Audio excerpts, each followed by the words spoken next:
These are images of tribal women belonging to the Muduvan community, waiting for their turn to collect the wages earned through a highly successful employment generation program initiated by the government. These thumb impressions throw light into the illiteracy prevailing in a tribal community living in hamlets of Edamalackudy, which is a paradox in a state like Kerala, where literacy rate amounts to 94%.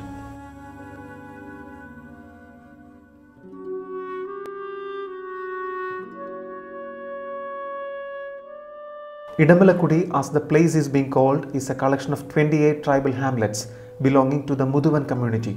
Around 600 tribal families live in this settlement, embedded in the dense evergreen forest in the Anamudi region spread around 104 hectares.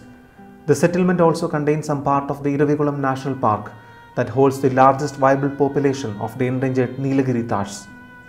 The 28 tribal settlements are found 12 to 25 kilometers deep into the forest, and each hamlet is 4 to 5 kilometers away from the other without any road connectivity. And this geographical isolation adds to the misery of the people, cutting them away from the mainstream.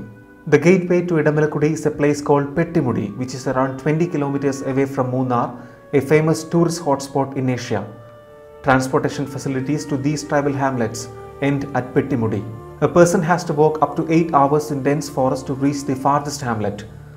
Also, the commodities need to be carried headload and is stored in a godown in Society Kudi, 16 kilometers away from Pettimudi.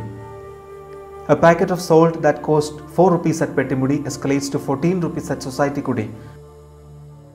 They cultivate spices, vegetables and collect minor forest producers for their sustenance. Yet, they struggle hard to make the both ends meet. കഷ്ടപ്പാടുകളും ബുദ്ധിമുട്ടുകളും കുടിയിലെ മൃഗത്തിന് ശല്യമാണ് നമ്മൾ കുടിയിൽ ഇങ്ങനെ കഷ്ടപ്പാട് പെടണം. ഇപ്പോൾ എന്തെങ്കിലും ഒരു സാധനം വാഴ എന്തെങ്കിലും നട്ടു വെച്ചാൽ അന്ന് തന്നെ ഒന്ന് മൃഗങ്ങളി ഞങ്ങൾക്ക് സ്വന്തം കൃഷി ഒന്നും ചെയ്യുന്നില്ല. മാത്രമേ ഉള്ളൂ ഇപ്പോൾ ഒരു മെച്ച കടമല കുടിയിൽ ആ തൊഴിലുറപ്പ് കിട്ടിയതുകൊണ്ട് എവിടെയാലും 20 രൂപ അടുത്ത് ഒരു രാഷ്ട്രം മേടിക്കാമല്ല. ജീപ്പ് റോഡെങ്കിലും കിട്ടിയാൽ നല്ല കാര്യം ഉണ്ടായിരുന്നു. ഇവിടെ നിന്ന് കഷ്ടപ്പാട് വിട്ട് പെണ്ണുങ്ങൾ പോയി ഇവിടെ പെട്ടിമുടി പോയി അരിയും സാധനങ്ങൾ സമിട്ട് കട്ടിങ്ങോട് ഇപ്പോൾ പെട്ടെന്ന് അല്ലെങ്കിൽ ഇവിടുന്ന് ഒരു പ്രസവ വേദനയോടെ ഒടുങ്ങുന്നവനെ ഇവിടെ 10-50 ആൾക്കാരും തൂച്ചിക്കൊണ്ട് പെട്ടിമുടി കൊണ്ട് തന്നാലേ ഞങ്ങൾ അടിമാലി ഹോസ്പിറ്റലിൽ കൊണ്ട് വയ്ക്കാൻ പറ്റുള്ളൂ. The major reasons for their deplorable condition are geographical isolation, lack of access to basic facilities such as education, health, transportation, and lack of marketing option for their producers. This is a paradox in a state like Kerala, where the human development indices match with those of the developed countries. Doesn't this pathetic state of affairs point to the deep-rooted corruption and exploitation aggravated by various factors stemming out from geographic isolation? And in all such situations, women are at a greater disadvantage. A unique cultural practice of Muduva community secludes women from the household to a seclusion hut called Valamapura for a specific number of days during the menstrual period and delivery. Since these seclusion huts are situated away from hamlet, the women and girls live there under the constant fear of attack from wild animals. Along with this, the deprivation of basic facilities in these huts prompts women to prolong their menstruation by consuming cheaper contraceptive pills.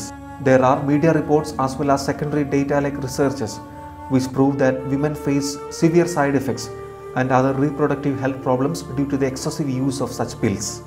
Another example of the greater disadvantage of women could be well explained in the context of financial inclusion attempts of the reporter. This reporter has tried to link these people with bank by opening up of no-frill accounts. However, women didn't make any bank transactions. Can there be a change to this scenario? How can these women be empowered? The current project seeks to find answers to the above through the expansion and follow-up of the interventions by a professional social worker employed as a development consultant whose tenure otherwise come to a close by the September of 2011. The following activities are planned.